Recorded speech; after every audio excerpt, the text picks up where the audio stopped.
Black and brown creatives, understand me. L.O.S.T Creatives Podcast is here. I am looking for you. L.O.S.T Creatives Podcast. You trying to get it out there? DM me. I will shout out your work. I will drop links to your work.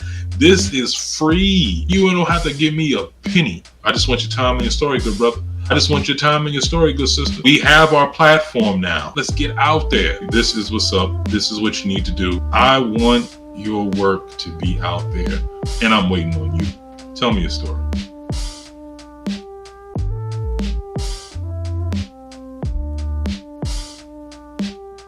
Okay, welcome back, everybody, and all of y'all to the L.O.S.T Creatives Podcast. I am your host, Ijlal Abdullah Muhammad, and as always, we about to get into some things. So today, I actually have a very special guest.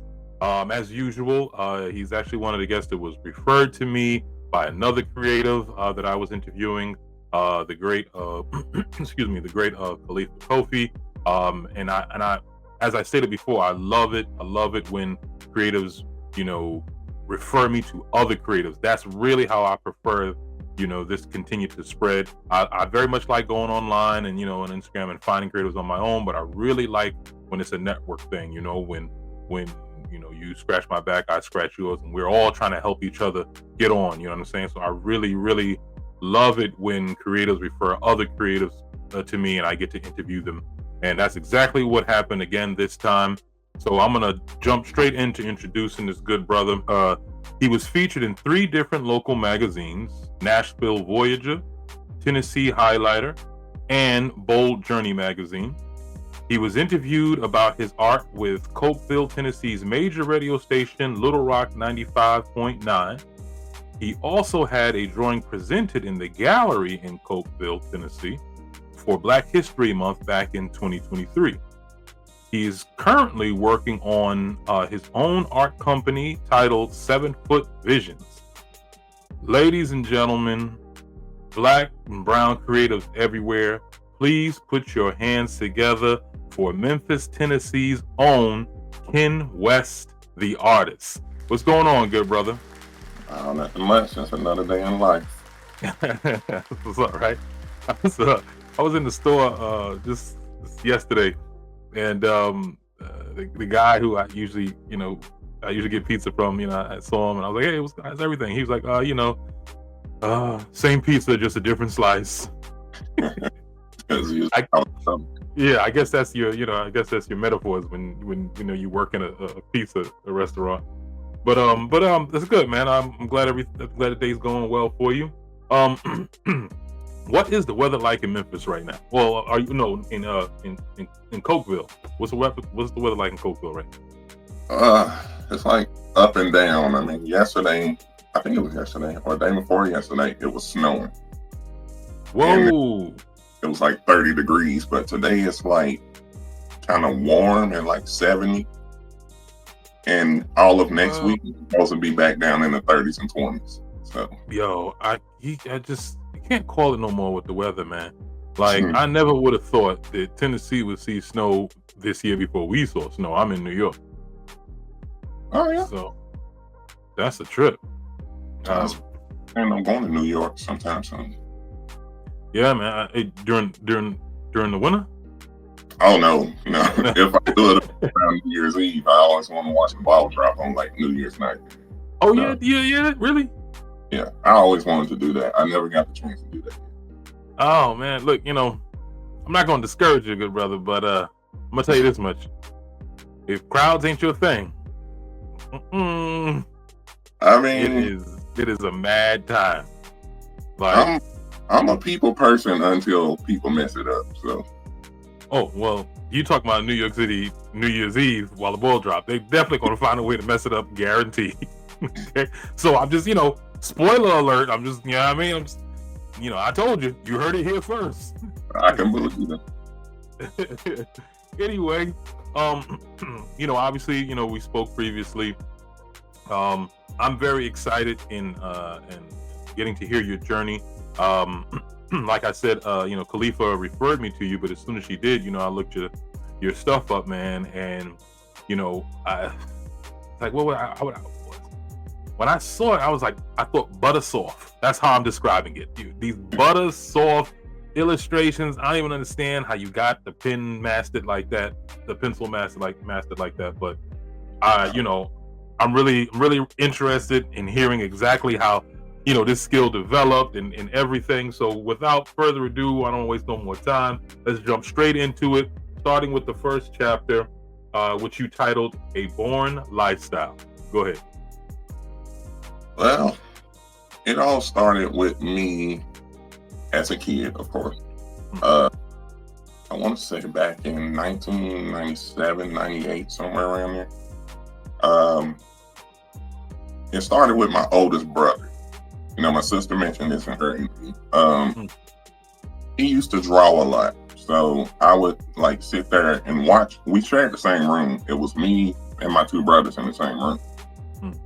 And when he wasn't recording music or making beats or anything like that, he was drawing pictures. So he had this picture of my niece, which I think she's like 20 now or something like that. But when she was a newborn, he had this picture of her sitting beside some printing paper. And he was sitting there just drawing the picture. And I'm like, how is he copying this picture over to paper like that? And it's not being done on the computer. Maybe I could do that one day. So I just sat there and I just kept watching him every single day. Every time he would do different art, I would sit there and watch him draw it out or paint it out. My brother he was like an amazing artist. So one day he sat me down and he told me, if you want to really learn how to do this, then you have to start by drawing simple things first. Work your way up to what I'm doing.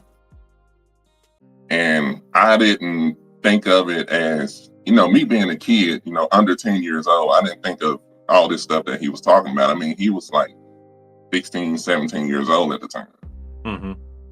And I'm just sitting there as a kid. I'm like, my brother's telling me all this stuff. And I'm like, I can't put this in my mind as a kid as to what I need to be doing. So I just took it a day at a time, drawing cartoons and stuff like that. I started out with Pokemon. Okay. And I moved up to Dragon Ball Z and Sailor Moon and stuff like that. And I looked back in my portfolio one day when I made it up to like the 9th grade of high school, and I was like, why am I sitting here still drawing cartoons when I can be doing what my brother was doing? Drawing portraits of actual people. So I tried it. I really didn't perfect it at that time. So it took me about a good 2.5, maybe 3 more years in order to get to that first stage of doing it. Okay. So that's how the beginning of it started. It was all because of my brother. Shout out to the older brothers, man, for real. Like, as I stated with Khalifa, and I've stated several times before, that's very much was the same situation with me. My older brother, he's not doing any of it anymore now. It was just something that he could do, and he did it when we were younger. But anyway, yeah, it's just that inspiration. You've seen your older brother. First of all, he's your older brother, so there's I guess there's admiration just off the grip with that, and then he's doing this thing and it's like, oh wow, let me see if I could do it, why not, right? And I think with them being better than we are, at least at the time, we when we're little, we're not thinking that we're Ken West the artist when we're 10. You know what I mean? Like that's not what's going through our heads. It's just like, look, I'm just trying to do this thing, and what little do we know? It's like, creative is being born right now. You know what I mean? And all we're doing is we're just trying to do like older brothers do it. It makes me wonder. And this is a question I'm going to pose to you. Do you? I mean, obviously you're a creative, so I believe that a creative is going to create with inspiration or without inspiration, with an influence or without an influence. We're going to find a way to do something. But do you think that you would have become the magnificent, illustrator that you are now if it wasn't for your brother's influence? Honestly, no. Hmm. Because back then I wasn't thinking about anything but playing video games and riding my bike whenever I had the chance to, and of course going to school. That was my thing. The main three things. I wasn't thinking about drawing pictures at all. I just saw it as being a cool thing that he was doing, and I already looked up to him because that's who I grew up around. So that's what got me. Now, do you ever once you realized that you had it, and once you realized you was good, right? Did you ever be like, all right, let's draw something. Let's see if I can draw this better than you. Whatever. Do you have any competition or whatever? I'm kind of in that stage right now, but then okay. I would not challenge my brother back then. No. Now I would, yeah. Okay. Now, so now you would.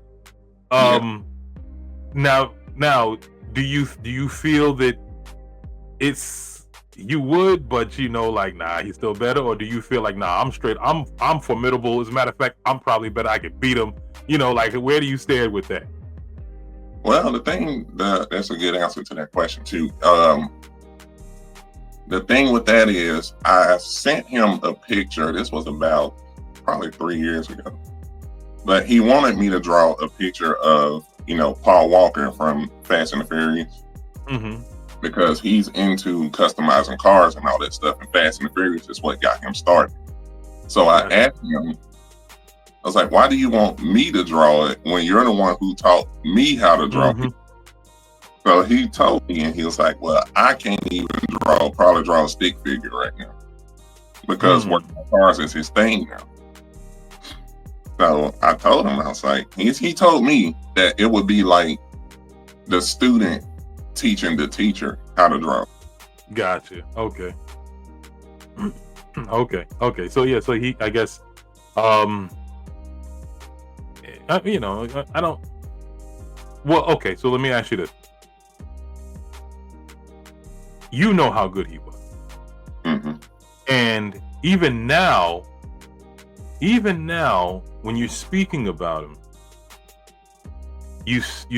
it comes across in such a way where his work then, because he's not doing it now, his work then could come close to rivaling your work. Now, go past it. So, with that being said, I mean, do you think that this would just be like a look?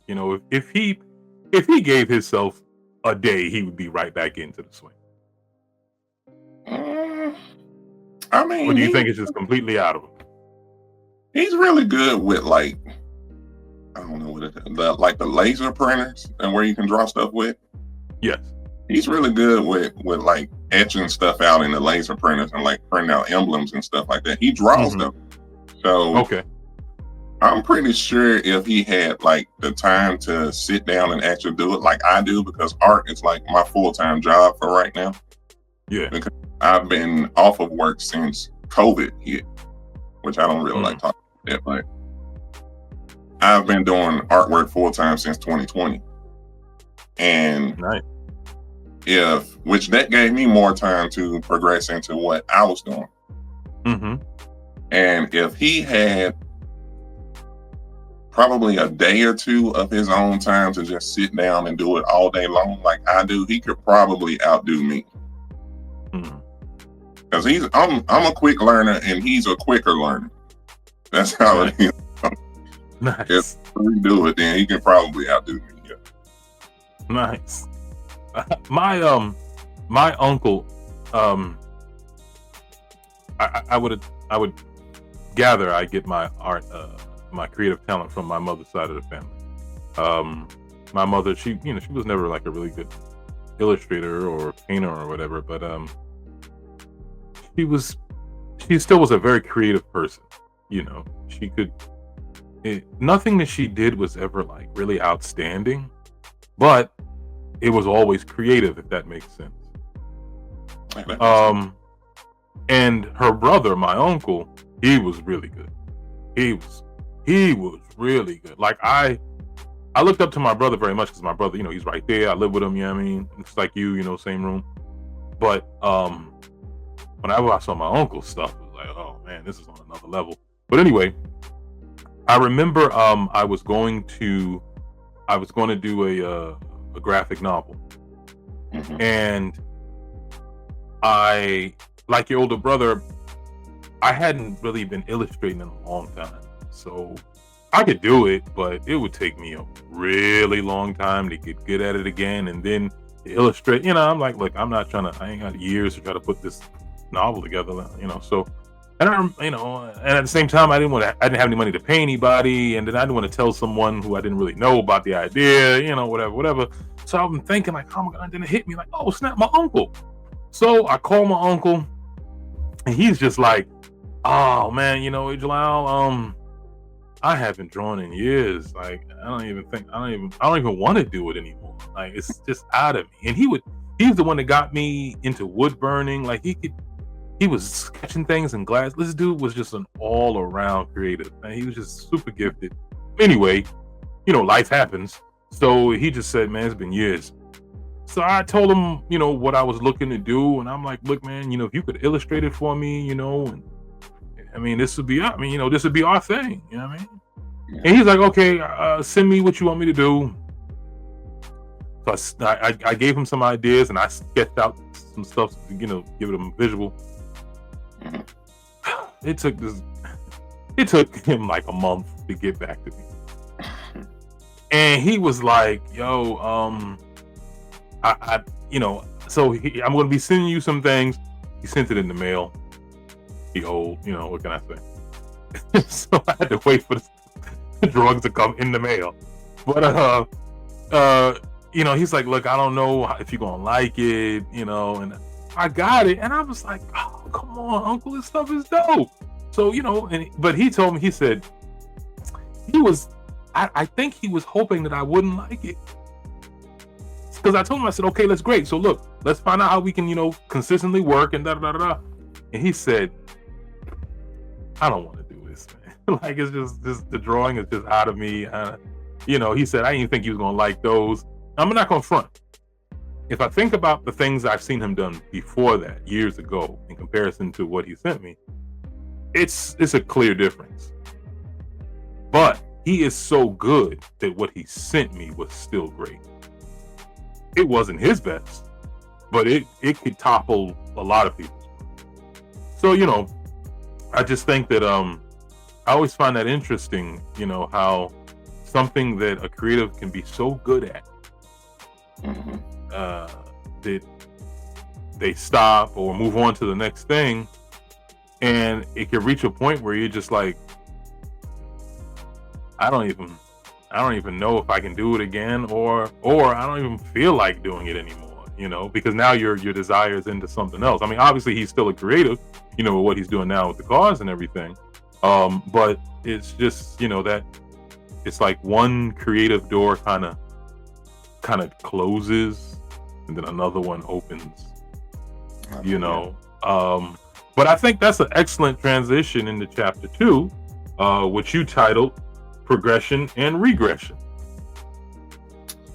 Whew. That's gonna be a long chapter there, man. Let's go. But my progression falls in with my regression at the same time. So and it kind of flips, it goes progression, regression, and then regression. My progression started around, I moved to Cookville around 2011, like the end of 2011, 2012. Now I would really say the regression, because I moved out of Memphis and I moved to Cookville. Everybody knew me in Memphis because of my artwork. Okay. And I moved to Cookville. I didn't really know anybody out here other than the person I was with at the time. And like trying to show off artwork in a whole different environment is kind of hard to do. So, Okay. and it's really not an art type of city out here. Mm. So putting your name out is easy out here, but not many people would like it. Mm. And I think my first job out here, I think I worked at Walmart. So every time I would take an hour lunch break, I would go to my car and I would get my art folder and go back to the lunchroom and sit down and draw in front of everybody. Mm. So that kind of put me down as an artist instead of going up by moving from Memphis to Cookeville. Okay. And that was like a regression for about maybe 2.5 years, all the way up until like the middle of 2014 is when my progression started. Mm. And I went to school for CDL training to get my commercial license to drive 18-wheelers. Mm. And after graduating and getting my CDL in 2015, I started driving for this company, and I would think to myself, I want to do more than just truck driving. I want to do something else too. But when you're a truck driver, it's hard to do 2 jobs at once. Mm. So I thought to myself, I'm going state to state, coast to coast. I might as well just take my art folder with me and advertise while I'm working. So my first run was from Cookeville to, I think, El Paso, Texas. Okay. From Texarkana, Arkansas, which is right at Texas state line, Arkansas and Texas state line, to El Paso is like almost 900 miles, one shot. Mm. So I had to stop like 3, maybe 4 times, take breaks here, take break there. Everywhere that I would stop, I would go to a rest area, take my art folder in with me, sit down at the little tables that they got, and just draw pictures. Hmm. That's how my progression got started. Because people in different states would see what I was drawing, and they would want me to draw something for them. So then my regression started again when my grandma passed in 2017. Sorry.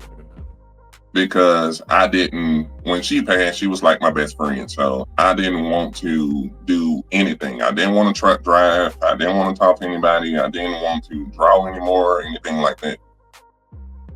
So it took me about a month to realize what I was doing. By that time, it was already too late. I had lost my job. I was about to lose my apartment. I was about to lose my car and everything like that. So something told me, get back on your art. Your grandma's already passed. You understand that she was your best friend, but you have to have something to do in order to keep going in life. Yeah. And so I found another job, got my apartment back. I let the car go on. But I started back drawing. My progression started coming back. And that's when I met my wife at the job that I was working at, and I started showing off my artwork again. And probably about not even 8 months into it, probably not even that far, probably about 4 or 5 months into it, I get message after message after message on Facebook where people wants me to draw pictures, draw this picture, draw that picture. I'm like, okay. I'm working part-time. I can do it all now. So I really didn't bother me. So at the end of 2019, which is when all the pandemic stuff was about to come about. Yeah. I go back on the road as a truck driver again, and I'm thinking, I could do it again. Start, self-advertising my work in different states. Started doing that. It was going just fine. I'm not the type of person to do like selling artwork. I just do it where, it helps me with my mental, physical and all that other stuff. Yeah, it's therapeutic. Yeah, excuse me. But started doing that, got a back injury, had to leave the road. So I'm like, oh God, what now? So I'm off work for like 6 months. About to go back, end up in a car wreck in Memphis. Injure my leg, can't move my leg anymore. Had to go through surgery and all this stuff. Been off work 4 years now. And the only thing that I'm working on is art. And that's the best part about it. That was the regression from when I went back to work on the road in 2019. Something told me not to go back on the road, but I did it anyway. And that regression started when the pandemic hit, because I got injured, had to take off work, ended up in the car wreck, had to stay away from work for a while, and had to go through knee surgery at the same time. So artwork was my only thing. So now I'm back in my progression stage where I think this was 2022. I had drew a picture of an NFL player. And I posted it on Facebook, but I didn't expect them to see it because everybody that's on my friends list, well, most people that are on my friends list are like football fans. So they started tagging the guy back to back. My wife is even in it, tagging the guy back to back. I'm like, he's not gonna see it. He's not gonna respond to me for this picture. I'm like, y'all can just leave it alone. But I'm like, cause I'm just a local artist. I'm like not one of these artists out here that got like 500,000 followers or whatever on Instagram. All I got is like 400. So yeah, I'm like, he's not gonna see that. So then, like, not even 20 minutes after everybody was tagging him, he responded. Oh, snap. Yeah. So he said that he wanted to buy the picture from me, but I didn't finish it in time to take it to the game that I was going to. But I said, until I come to another game, which will be in like 2 weeks from now, I said, I will come to that game and I will give you that picture. And not to mention, you know, after that one, I had probably, I think it was like 2 or 3 more on the same team that asked me to draw pictures for them. Nice. Yeah, so my progression level is starting back. Oh, man. You know, it's, who was it? Who was it? It was another creative that I was speaking with. DeMar Douglas, yeah, DeMar Douglas, yeah, he's a fantastic painter. He had said one of the things that you want to do is, you know, to get better as a painter. He said, always draw, you know, because it starts with drawing. He said, just do it all the time, every time. You shouldn't be going nowhere without a sketchbook. You know, in today's world, if you ain't got a sketchbook and you got an iPad or something, you know, whatever, you should just be drawing all the time, you know, and then obviously painting as often as you can, you know, so that way you can continue to get better. But he said the other reason why you want to do that is not just so you can sharpen your skills. That's excuse me, that should be first and foremost, but it's so you can have a collection of work, so you can be ready for when that opportunity comes. You know, because the worst thing ever for a creative is for that opportunity to finally present itself and then you not ready. You don't have this together, you don't have that together, you know, and it's just like it hits real hard, you know. So interesting, you know, that your situation led you to be able to be back on the road, you know, and you're drawing and you're doing this, that, and the third, and you just so happen to end up drawing this NFL player, just because it was just something that you wanted to do, and then look what it transpired into. I mean, that's amazing, and that's the thing, you know, it's like that's where it's at right now, you know. So what went through your mind? What went through your mind when you actually received the message from the NFL player when it was like, oh snap, he actually, because you said that you was like, man, he ain't gonna respond, and then he actually responds. Like, what was that? Tell me what went through your mind. What was you thinking? Was you like, this ain't really him? Like, how did that work? Well, I knew it was him because I follow him on Facebook and he has like a blue check mark. Back then they didn't have the check marks you could pay for. Right. You had to actually earn those, or you had to be, part of a professional team, like I was speaking on. Excuse me. But yeah, when he responded to that and said that he wanted to purchase that from me, that actually built up my confidence to do more pictures just like that. And I started doing more like that. I got like probably 12 of them done now. I don't even have room to hang them all. But when I saw that comment on my post, I didn't really think that it was real. I thought it was like a bot page or something like that, because all I saw was his name in his picture. I didn't see the blue check mark next to it. So I clicked on the comment and there it was, that blue check mark next to his name. And I was sitting there thinking for like 15 to 20 minutes. I'm like, I know this is not real. Like, I went back to my art room. I'm like, did I even really draw that picture, or was it just a dream or something? I'm like, there's no way that the guy that's on my favorite team that responded to a picture that I drew. So it kind of shocked me like a lot when that happened. It was a surreal moment. Yeah, that was the first time that ever happened with me, with like a celebrity like that. So I didn't believe it. Oh man, I've said this before. It's a great feeling. It's a great feeling when your work is recognized. When what we do is recognized, and then it's like a completely different feeling when it's recognized by someone that people recognize. Yeah. We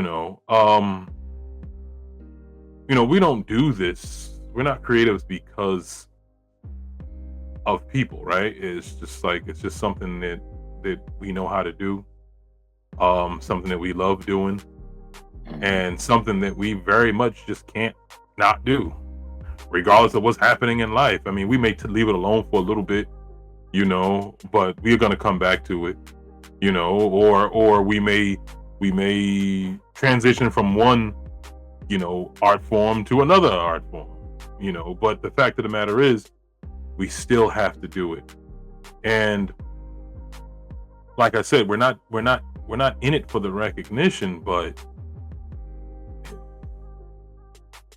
it plays a completely different effect when that recognition is actually achieved, or when it actually happens.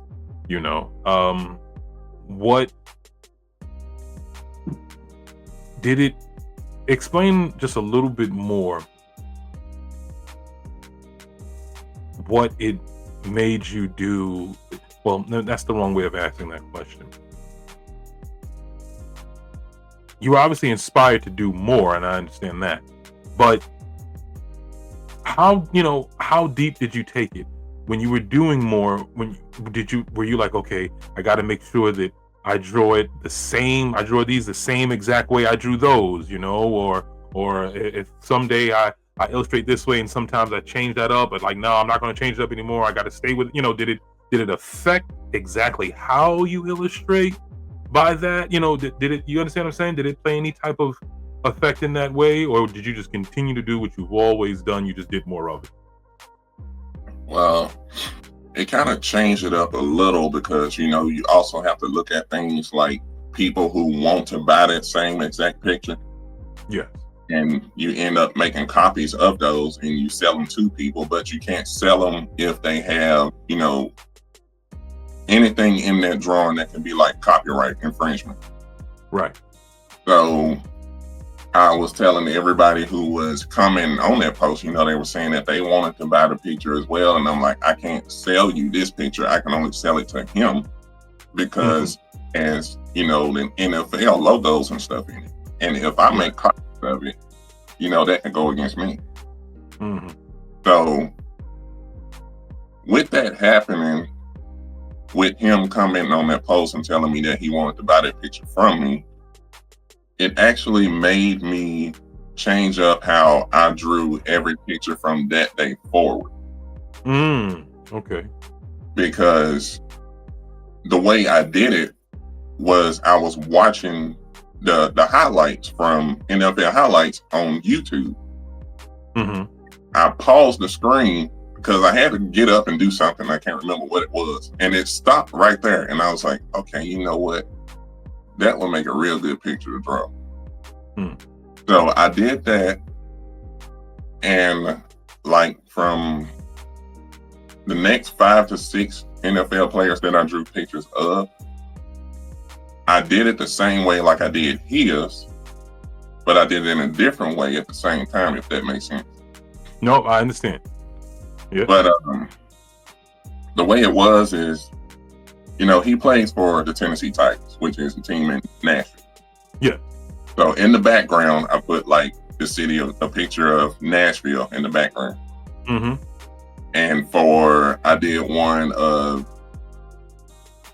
Dallas Cowboys player. I didn't really put the city in the background. I just chose to do like a big star and put like the slogan at the bottom of the page, the bottom of the drawing. And every other NFL player I did kind of the same, but different. So yeah, it kind of changed up my perspective on drawing a lot of pictures. And almost every picture that I'm saying, looking around this room right now, but almost every picture that I've drawn was done different from the way that I've seen it.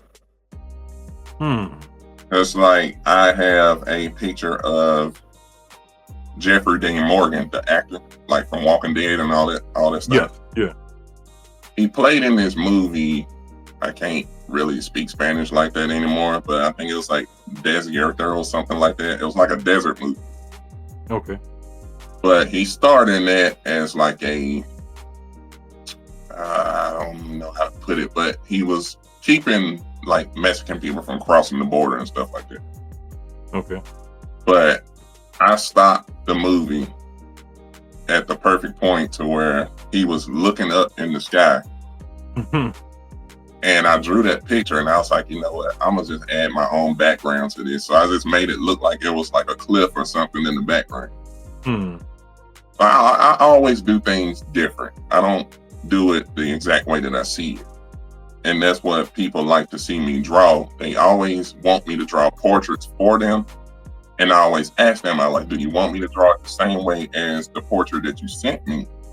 Or do you want me to do it in a custom way? And they always tell me, you know, whatever you feel like doing, just make it the way that I want and then you do your thing. Nice. And nice. Wow, that's what's up, man. That's a blessing. I've said before that many times I have a problem where, you know, if I'm working on something, I can't just do it the way, you know, you ask. It's like I gotta do a little something, I gotta throw a little something in there. I can't just leave it like you know, but to actually be able to have people who you know, commission you for something and they say, hey, I'm commissioning you because, you know, do your thing. Just get me in it, but do your thing. Like that is man, that does a lot for the ego. Like, especially the creative one, man. To be able to just do your thing, you know, and actually get paid for it. That's a lot of times we gotta work within certain constraints, but that's great. That's nice. That's a good feeling. I'm currently working on 2 for one person that's local, but I really can't show it, but nobody else can see it until Christmas time because it's like a gift. So okay. I'm sitting here looking at it right now, but I'm about done with the first one. I have to start on the second one, and I asked them, I was like, do you want me to add something like a memorial type background, type foreground? Like, what do you want me to do? They were like, No, just make it the way that, that's the way the picture looks. Just make it as to where it's not just like the picture, but make it kind of memorial type. But don't add any angel wings or anything like that, because that's like my go-to.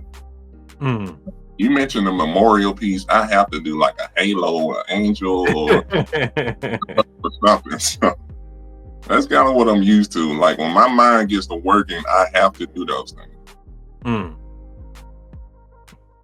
It is what it is, man. I mean, it's like, I don't, we see things differently. As creatives, man, we see things differently. We don't see them the way everybody else sees them. Wow. We don't see things the same way other creatives see things. I mean, it's just, I don't know what part of the brain that is or whatever, but it's just, we have our own, it's just that. It's what makes us unique. It's what makes us creatives, and it's the reason why, people seek us out, and want us to produce.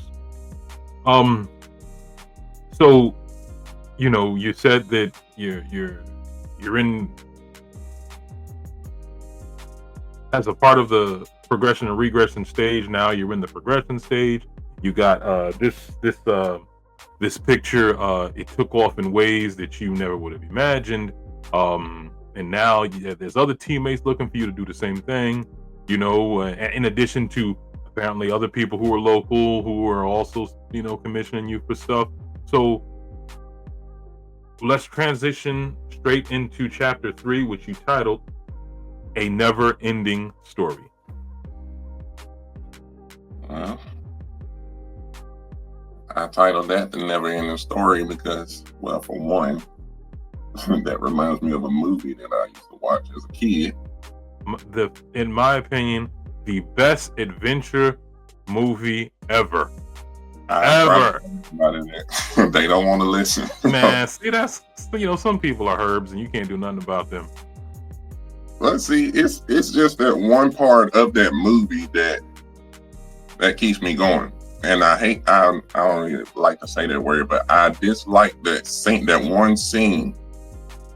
I don't know if you remember it or not, but it's where the horse got stuck in the... I knew you was going to say Artek's dying and in the swamps of sadness.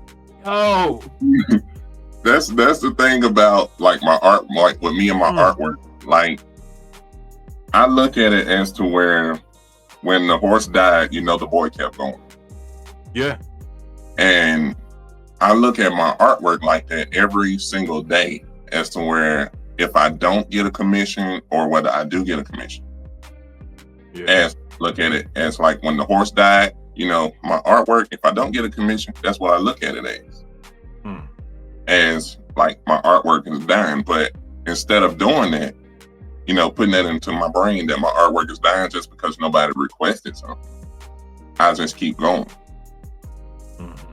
And if I don't get a commission, I just, think to myself, okay, I already drew this, I already drew that. So there I am getting on Google and I'm like, okay, I don't know what I was about to think about, and then I shut my tablet and I'm like, okay, I'm gonna draw this. But my mind is always going. Yeah. And it's like a never ending story to my creativity, because if I come up with one thing, I'm gonna draw it out, but I never finish it. So I'm always working on something else. Because once I start a picture, I would get to probably about 3/4 finished. And then there goes my mind again telling me, oh, you need to draw this. And then there I go starting on that next picture. And that other picture still sitting over in the corner unfinished. So it's kind of like, the Energizer Bunny, just keep going. That's what keeps me going. Every time I'm about to finish something, my mind tells me to think about something else. Just like with December coming up. I'll be watching stuff like on YouTube, like other artists, they be painting, they be drawing. Yeah. And I'll be on their content and they're like posting like every single day. like different things that they paint, different things that they draw. And I finally caught on to it, to how they do it, to where they post every day. I'm like, hey, there's no way that people are drawing the same day and painting the same day and then turn around and edit and upload the same day. So I finally caught on to it. I'm not going to give out any type of, whatever word I'm looking for. But I got you. I'm not going to give it. You're not going to tell the secrets. That's cool. No. the tricks of the trade. I understand what you're saying. Behind the scenes, I probably would, but I wouldn't tell it like that. But I was looking at it to where I follow this one lady on YouTube. Her name is Michelle the Painter. She started this thing to where she would do holiday type artwork.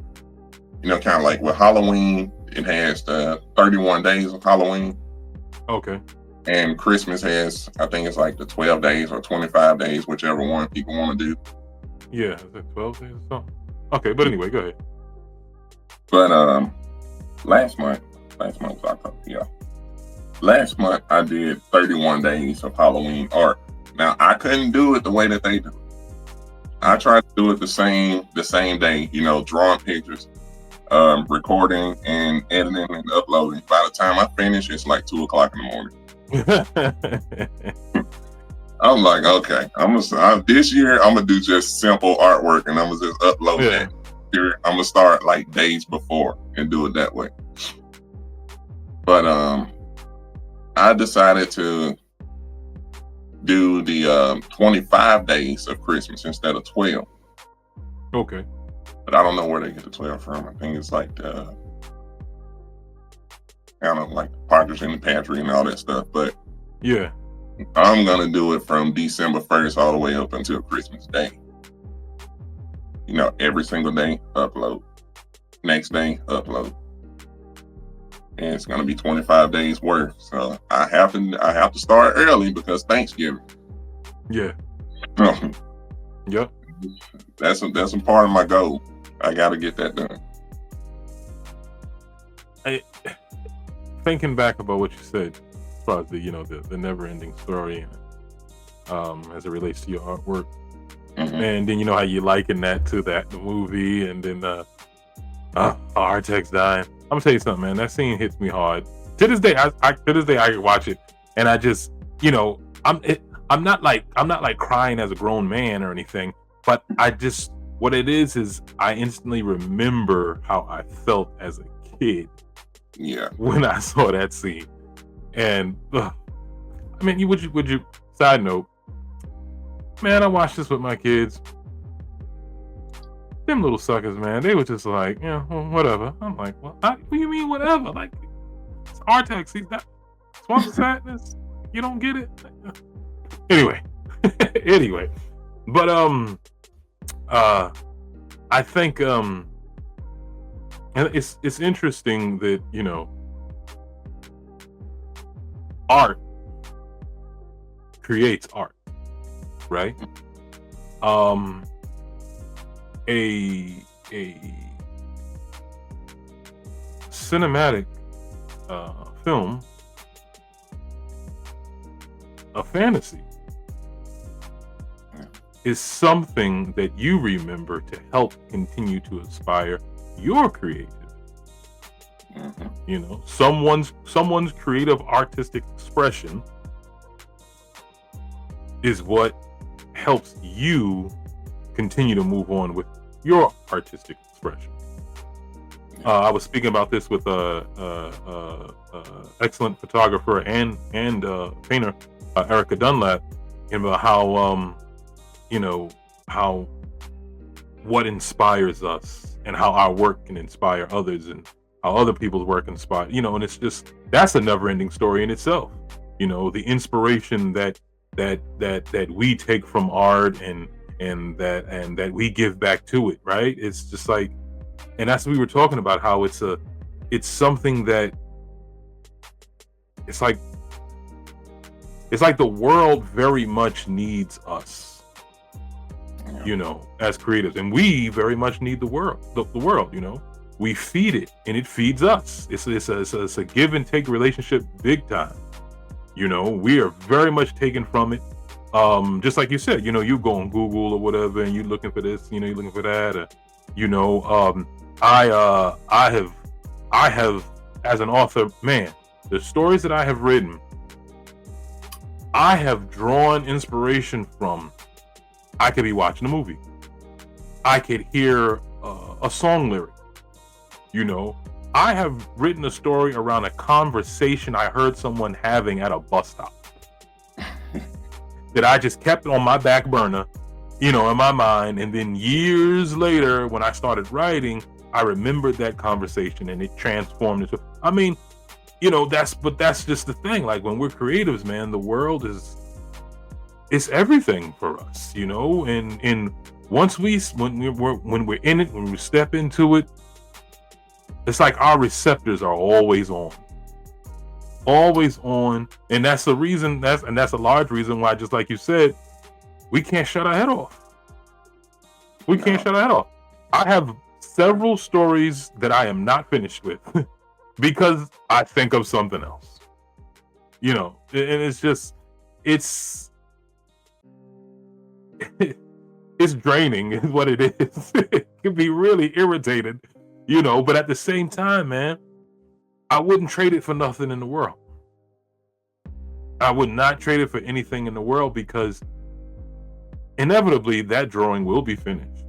That story that I'm writing will be finished, and I think it also helps, because a lot of times when I'll leave something alone because I got caught up in something else, and I'll step back into it, and then I don't know, the perspective that I had when I first started to write it changed.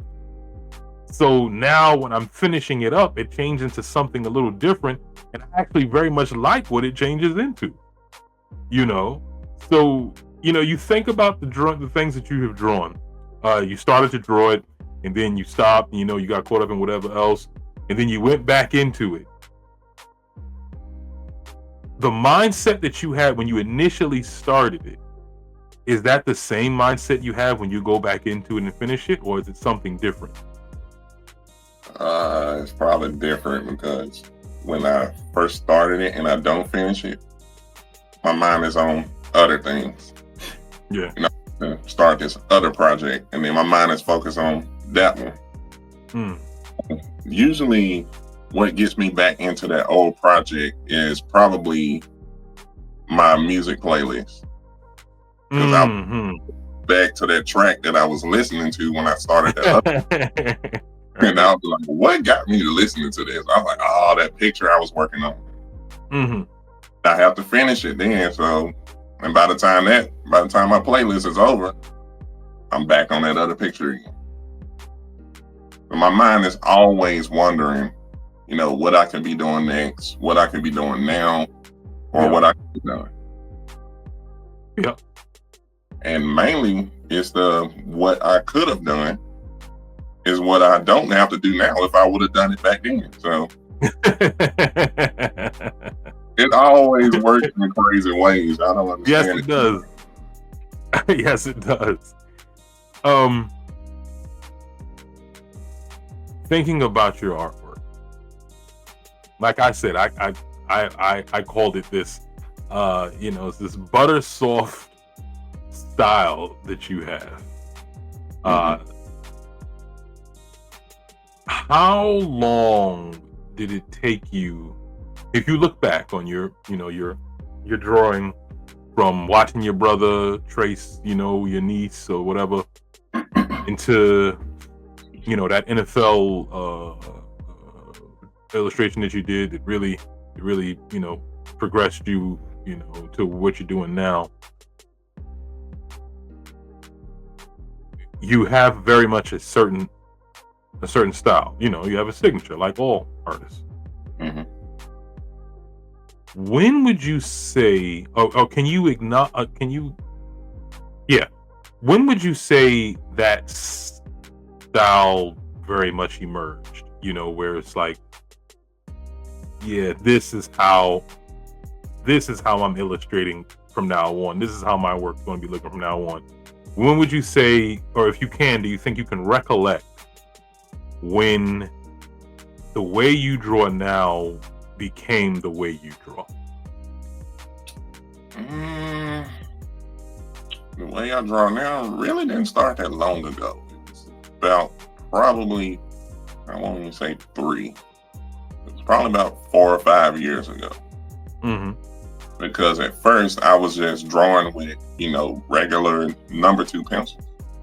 And now it's all, if I pick up a number 2 pencil, it's really just to do like light shade or some erasing or something like that. But every picture that I draw in pencil, it has to be in graphite. Graphite, yeah.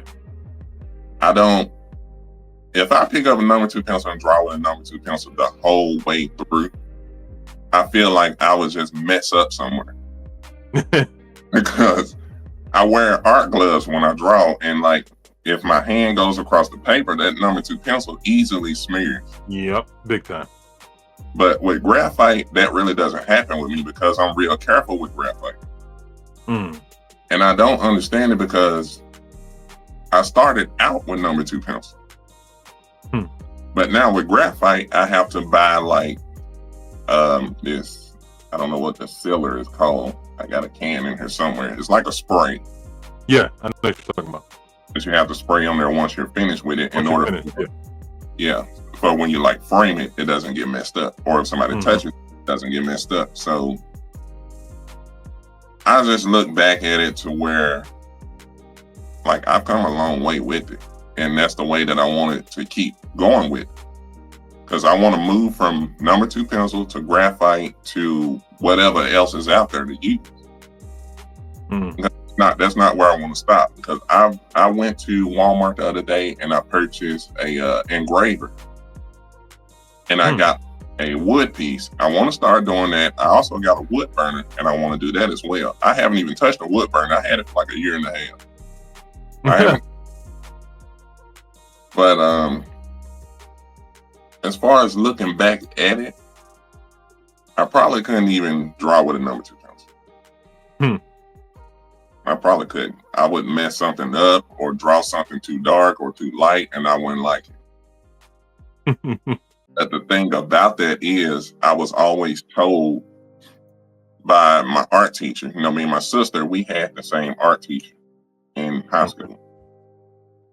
And she would always tell me, if you draw something that you really want to draw and you mess it up, don't throw it away.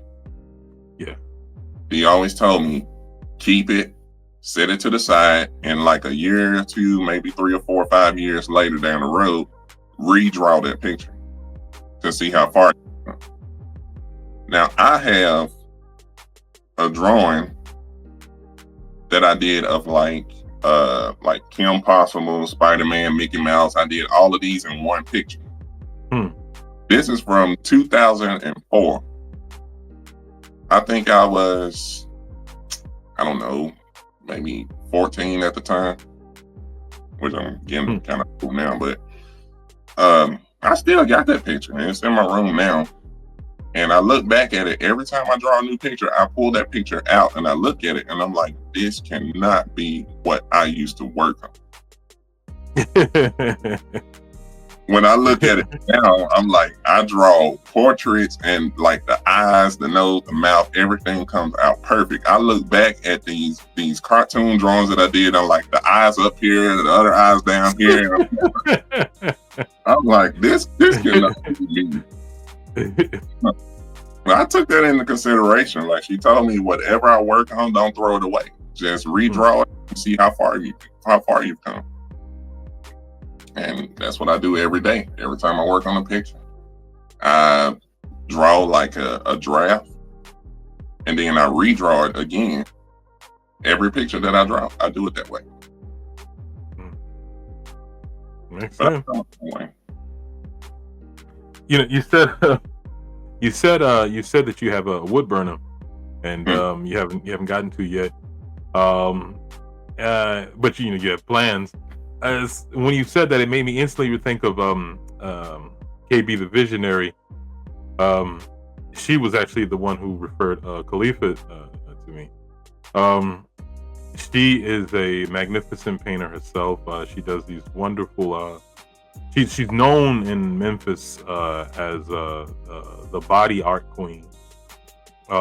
She does this really great body art painting, and she does also really very symmetrical, cool looking design. Murals for walls and stuff. But she has also created an excellent name for herself as a hat designer. These fedoras, the way she does them up is crazy. And I'm mentioning all this because she had bought this wood burner, just like you, and she never touched it, and it just been sitting there, whatever. And just through circumstance, speaking with someone that she knew who had said, "Hey, you want these hats?" Whatever. Next thing you know, she is using this wood burner to design these hats, and it has taken off something fierce. And now she's also got a name for herself as a hat designer. And these hats are dope. Like, I'm not a hat person. I've never been. But if I was, I definitely would have gotten a hat from her. But I'm just saying all that to say that, there may very well be a new progression for you. And once you pick up that wood burner, because that's what happened with KB. Same thing. She bought it, never touched it, and then situation just so happened where she started to use it. So who knows, man? Who knows? I don't know. Like, every time, like, I come into my art room, I have to look down at my desk, and it's sitting like in that first opening of my desk, the wood burner. So I look down at it every time I come in here, and I'm like, one day I have to use that thing. I've spent so much money on it, and I don't even use it. Yeah, well, they are addictive. I can tell you that much. Once you start burning, you're gonna want to find a whole new set of creative ideas are gonna come at you. That's for sure. So, no rush, but I guarantee when you start working on that, you're gonna be like, all right, I want to carve out some time to make sure I start using this daily.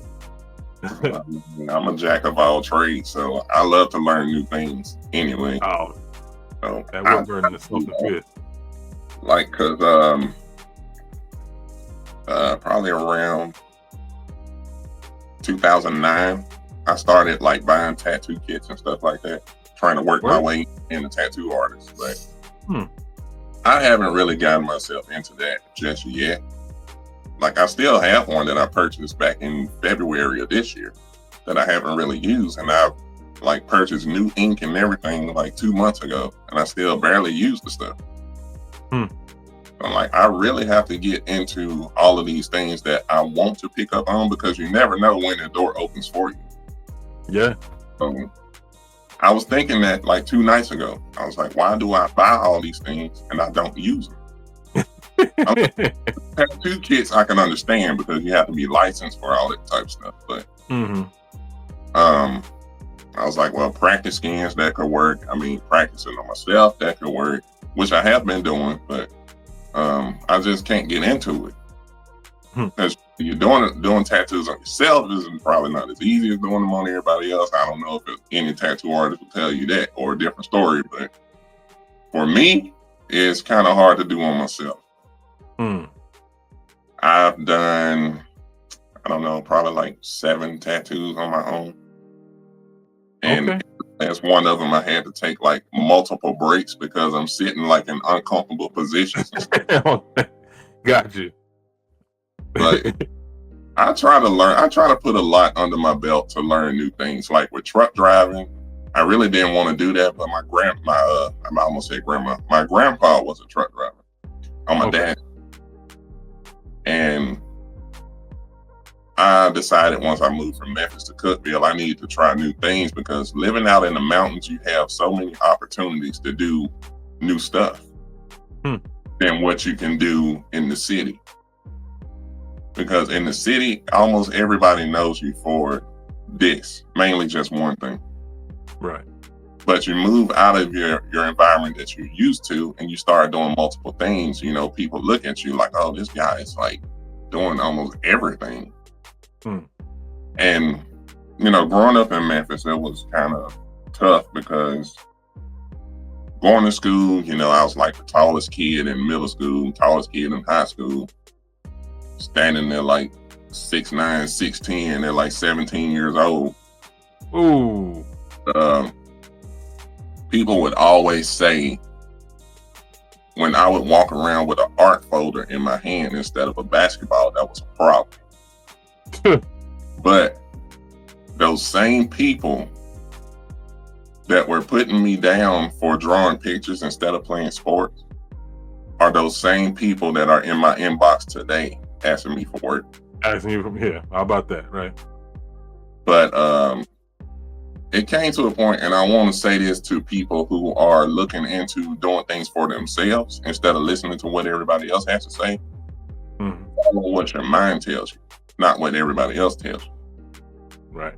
Because after I graduated high school, I thought to myself, I was like, I was at that point to where I was thinking, artwork is not going to be doing anything for me. Mm.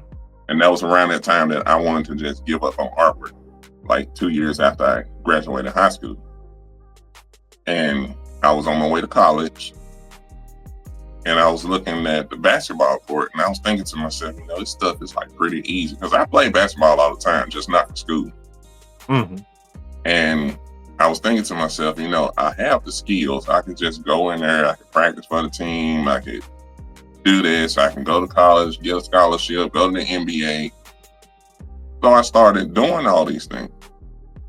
I put artwork to the side, started playing basketball more. And this is where it comes into where you need to follow what you want to do instead of what everybody else wants to do. Because me playing basketball, I ended up tearing my ACL. Oh, wow. Yeah.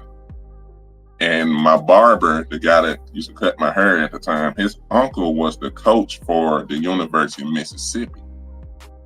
And he was going to have him recruit me to that team, and I was going to go to the NBA from there. But instead of doing that, I tore my ACL 2 weeks before classes started. So they took that dream away. And I got a little hard-headed. My doctor told me, stay away from sports for at least a year. I did 2 months of rehab, went back to playing sports, tore it even more. So after that, I say, you know what? I'm not listening to any more people. Tell me what I need to do. I guess so.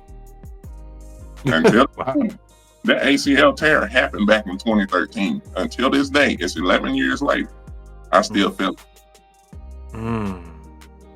Because they said that when I had my knee surgery after that car wreck, they told me that my ACL was still intact, but it wouldn't function properly ever again. Is that because of the stress that you put on it when you weren't supposed to? Yep. And that comes from listening to people telling me what I need to do instead of me telling myself what I need to do. And that's one thing that people shouldn't follow. Because my cousin even told me, like 3 years, like right before I started college, he said, you need to go to school for your artwork, get you a degree in architect or something that has to do with artwork, graduate, get you a business started, live life.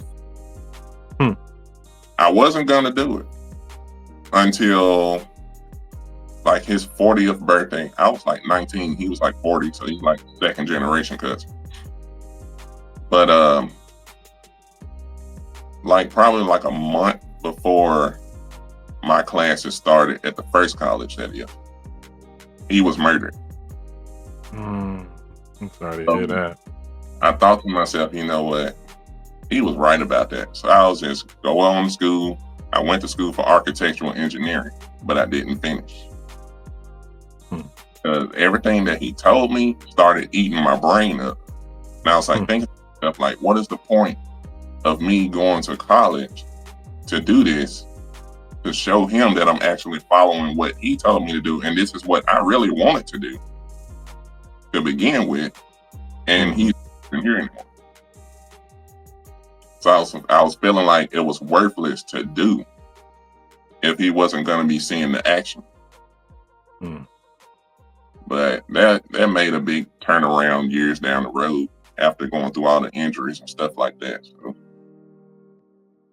it took a big toll. Wow. Definitely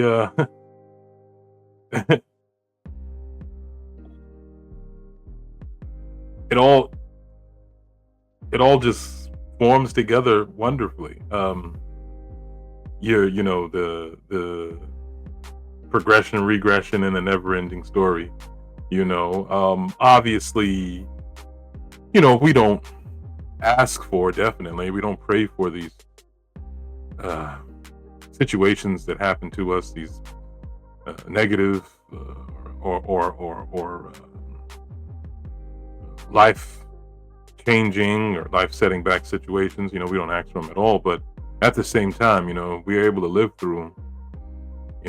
We're definitely thankful for the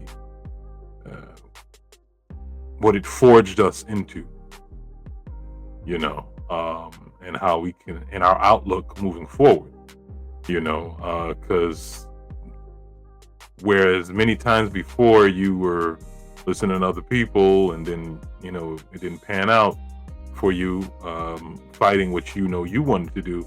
Now,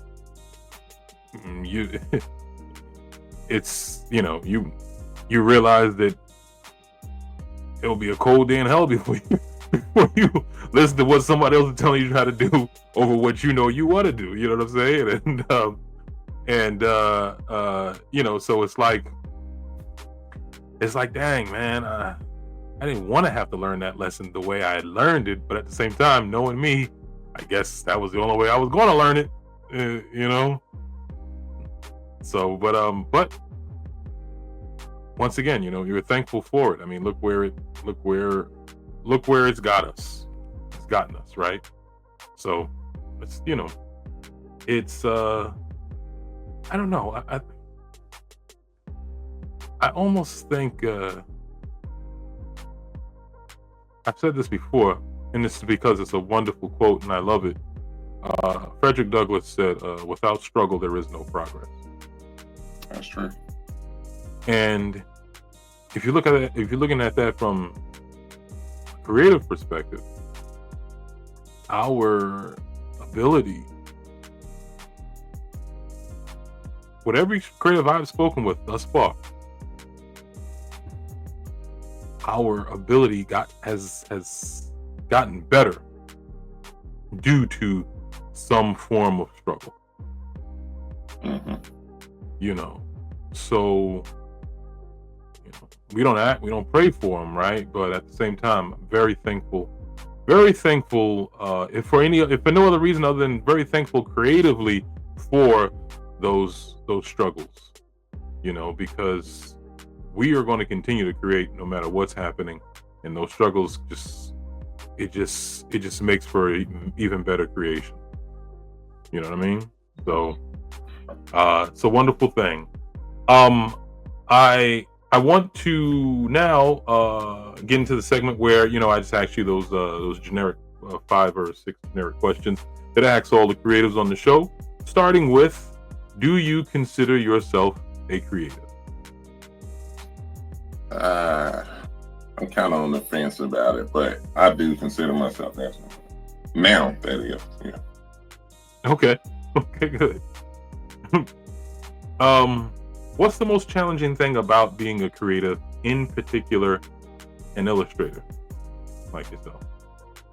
Ooh, I would say as working on my own, because working other jobs, you have people that can back you up and help you out with that. But working on my own, that's like the hardest part about being an artist, because if you don't have somebody behind you to, like with what you're doing with the podcast and everything.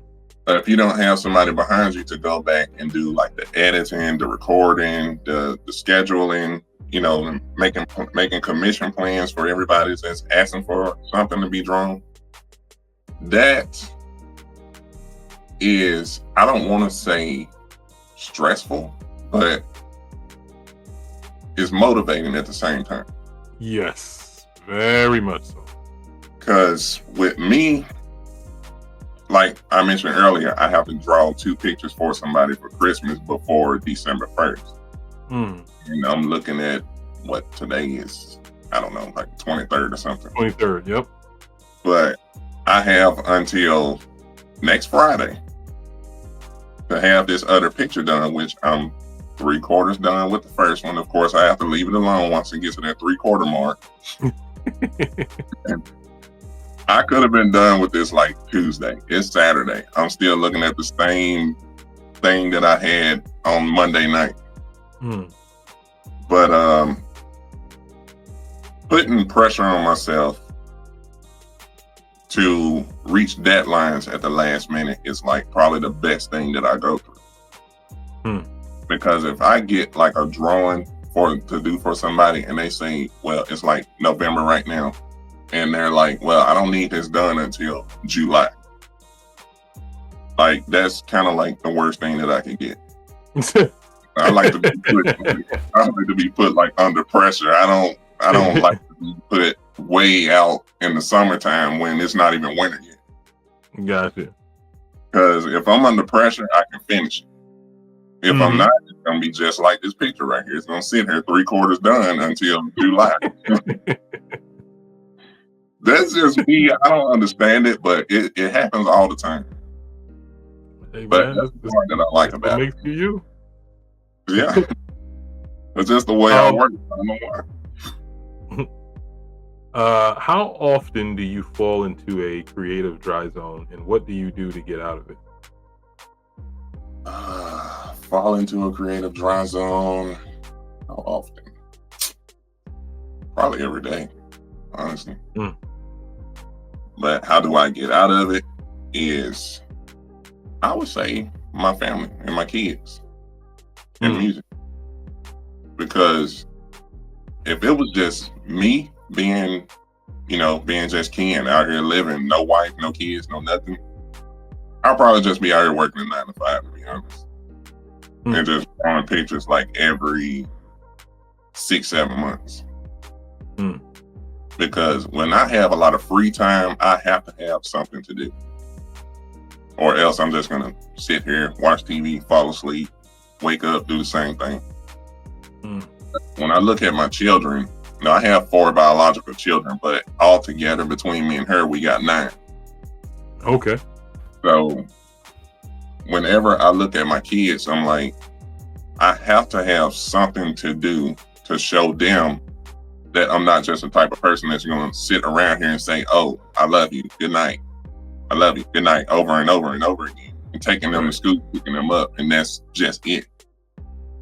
Now, I wanted to be like a motivational person to them, to want for them to do something that like I'm doing. My sister Khalifa, her daughter, she draws now, and she told me like a month or 2 ago that my niece was looking up to me as her mentor. Oh wow, that's great. Now I have a reason to keep going. My oldest son, he wants to do the same thing. 14, so he wants to do the same thing that I'm doing. And my second youngest son, he's 7, but he has 2 sisters that are not biologically mine. But one of those sisters wants to draw as well, which she does, and she draws stuff that I can't even draw. Wow. Like, she could just sit here and think, okay, I'm gonna draw a hand holding a skull with a raven on top of it, and she'll just draw it just like that. Nice. I cannot do stuff like that. Like, it'll take me like 7 to 8 days to do it. But she's 15, and she can just come off the top of the brain and stuff like that. But me, no. I've been doing it for 20 plus years. man, the gift is different for all of us. Yeah. um uh as a creative, if you had the time, what art form would you like to get into and become really good at? Painting. Painting. Okay. Because I used to paint real good. Like when I was in high school, I painted a portrait of my niece, and my art teacher kept getting on me about it. She was like, "It's not done right. Go back and do it. It's not done right. Go back and do it." I bring it to her the third time. She's like, "That's right, but you're missing a form of shading in this. They need to make it darker, make it lighter here." So I think the last time I painted a picture was, I think, January of this year. It was a real big one, but it was like a picture of Saturn, the planet. And like the foreground was kind of like a castle, futuristic type building or whatever. And it was like a silhouette of that, but Saturn was like full color in the background. And I was thinking to myself, I was like, I made the rings around Saturn a little too small. So I look back into that, and I'm like, I used all this paint for a painting that I messed up on. And it's acrylic, and acrylic is not cheap. No, it's not. Acrylic, oil, and especially oil.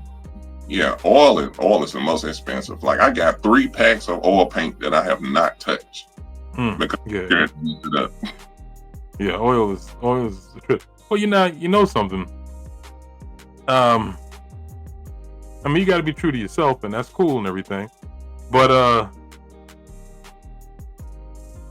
it relates to that painting, you see it as the rings being too small.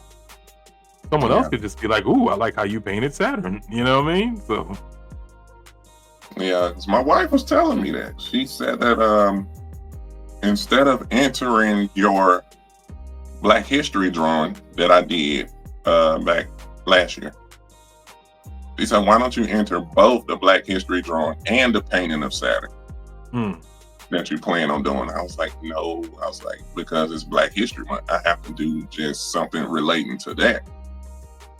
But we get up there and there's like people, they have all kinds of paintings up there. It's not just Black History Month thing. Is, where the African American people who are from live in Cookeville or around Cookeville were the ones who were invited to come there. That's why it was Black History Month thing, because it was in February. But and that picture alone that I drew, I think like 18 people wanted to buy the original copy. Oh, wow. And I had offers to where it was like, I think the picture that I drew was 18 by 24. And my price back then was set at like $400 to start off. But I had offers going all the way up to like $2,000, like $3,000. And people were saying, you could just make me a copy and I would buy the copy. I don't even know where to get copies made, but now I do. But I wish I could go back then and see, how much copies would have been for that certain picture. And I would have just, just sold the copies instead of the original, kept the original for myself. But I still have that picture. I don't know where it is, somewhere in here. I got so many pictures laying around. Yeah, well, I mean, it's always good to have a collection. Yeah. How does being a Black creative affect your work, or does being a Black creative affect your work and the promotion of it? I don't think it affects it at all, because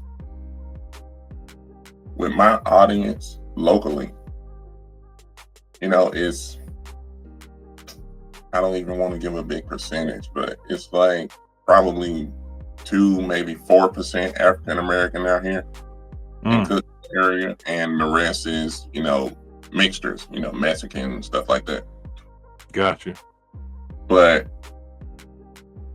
even with the African American percentage being low out here in the Cookeville, Tennessee area, they still love what, type of talent we bring out here. Especially with the Black History Month theme, art gallery thing that I was talking about earlier. There were more people that weren't African American at this program than it was people that were African. Wow. They all loved everything at that show. And some of them would look at me and they were like, well, I thought you would be like a basketball player or football coach or something like that, but not an artist that's drawing out here like realistic people and stuff like that. I'm like, I've been doing it for 20 plus years, so my height really doesn't matter.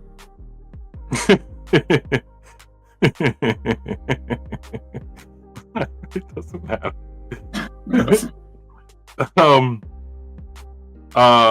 What are you the most thankful for as it relates to your creative journey? Well, of course, I'm thankful for the blessing that I have with this talent. I'm thankful for the person who got me into doing this talent, which is my brother.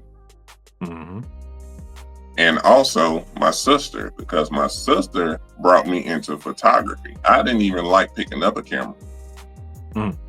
But when she started her photography thing, I got into it. And that's really what got me started into like drawing landscapes and drawing like cars and trucks and stuff like that. I could be out at like Walmart and I could see somebody park at like a different angle than everybody else. And I'm like, oh, I got to take a picture of that. I want to draw that. And photography became a big part of it because of her. Like my mom is the same way. She doesn't like taking selfies. I don't like taking selfies. So, probably for like 10 years, I was like camera shy. Like if we had this interview 10 years ago, I probably wouldn't even be able to do it with the camera. My sister got me into doing all that stuff. Like I can take pictures of anything now. Nice. But yeah, like my cousin, my grandma, my grandpa, like all those people who supportive of and were supportive of what I do now. That's mostly the things that I'm thankful for. That's beautiful, man. And also this interview. There you go. Got to be thankful for the L.O.S.T Creatives podcast, man. Got to.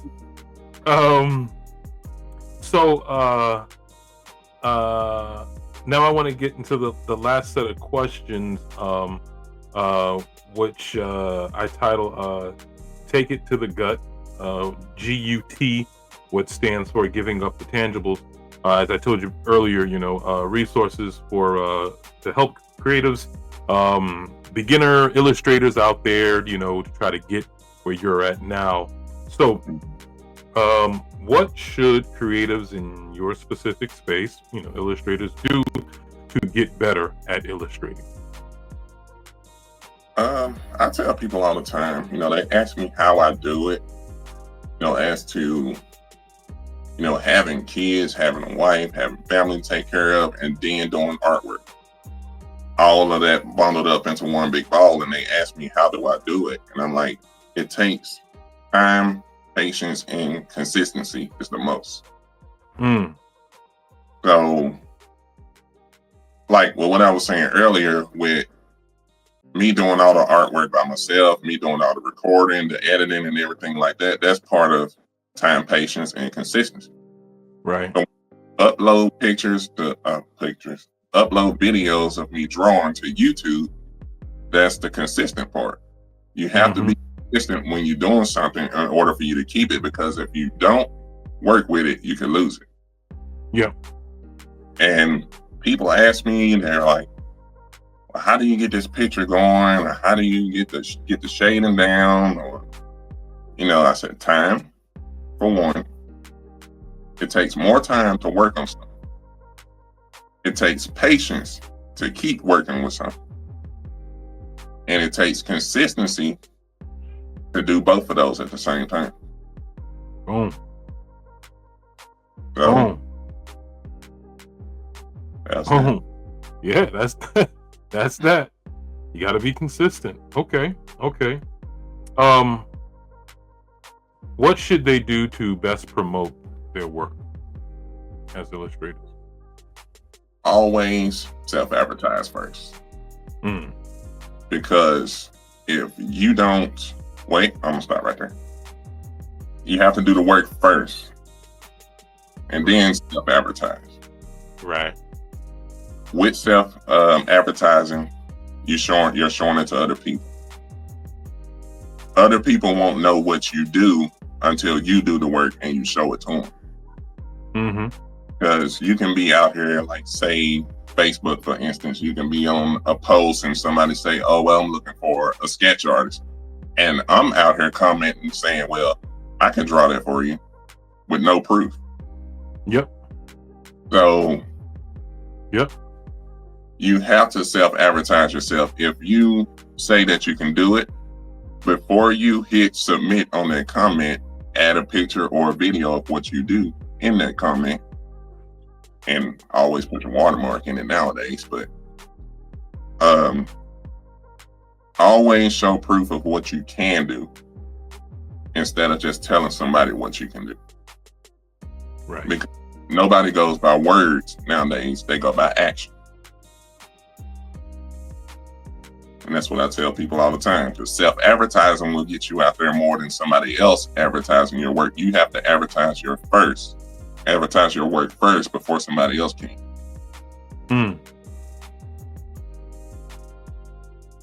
Okay. All right, there it is. So, right now, what I would like for you to do is take this time to please provide us, all of your handles, your Instagram, Facebook, any emails that you would you feel comfortable giving, ways to contact you for commission, all of those things. Please take the time to go ahead and provide those now. Let's see, I have my tablet right here. I can probably look them up, but my Instagram, I can remember that off the top, which it is at Ken West the Artist, which is KenWest Artist, ARTIST. And it's the same for Facebook, Ken West the Artist. Okay. And my YouTube is different. Let's see, might take a minute. It's at Ken West the Artist, but if you type it in the URL search bar, it's gonna be Ken the Artist 89. Okay. After you type in youtube.com and the slash and all that, you would type in at Ken the Artist 89. Gotcha. And I have a TikTok, but I don't ever use it. But it's also Ken West the Artist on TikTok. Okay. And I think, let's see, Facebook, Instagram, YouTube, TikTok. I have Threads, but I barely ever get on Threads. Okay. I think that's it. Yep, that's all the social media. And for email, let's see. I don't know which one I would use because I got like 5 of them. I have one for all art requests, which is Pencil Me In Ink, which is PINCILMEINC@gmail.com. PencilMeInInc@gmail.com. Mm-hmm. Well, I said that wrong. It's Pencil Me In Ink. I forgot to put the N in there, but yeah. It's INC. Wait, okay, so you said pencil me Mhm. in ink, right? Pencil me in ink, right? 4 words, right? At gmail.com. Mhm. Got it. Okay. All right. Good brother Ken. We've been speaking for about an hour and a half, man. And as usual, whenever I do these, it never feels like that. Because it's just the stories are always so great. They're always interesting. I just love hearing what we go through as creatives, through a creative perspective. You know what I mean? And how it can always be different things, but yet we experience a lot, or we share a lot of the same realities, or that come from whatever it is that is happening in our lives. I want to thank you very much, man, for agreeing to be on the L.O.S.T Creatives podcast, for answering my requests. I really do appreciate it. I'm glad I was able to interview Khalifa, who was wonderful enough to shout you out as being an excellent illustrator, which you are. And likewise, I'm thankful that KB the Visionary told me about Khalifa, and that Sincerely Antoinette told me about KB the Visionary. So it's great. And once again, I thank you very much. I really can't wait, to see what's going to happen when you pick up that wood burning pen. I can't wait, man. I would very much be, even if you didn't want to show it to the world, brother, just send me the picture. Just email me like, hey, I'll just, remember that wood burning pen? Well, I picked it up. Here it is, whatever. We ain't got to put it on the show, but I very much want to see, man, what you do with this thing once you start getting at it. I'm probably gonna start with the engraver first before I go to the wood burning. Okay. I definitely show that to you because I don't know what I'm doing yet, but I will know eventually. I want to see it. I definitely want to see it because all it is just another pencil.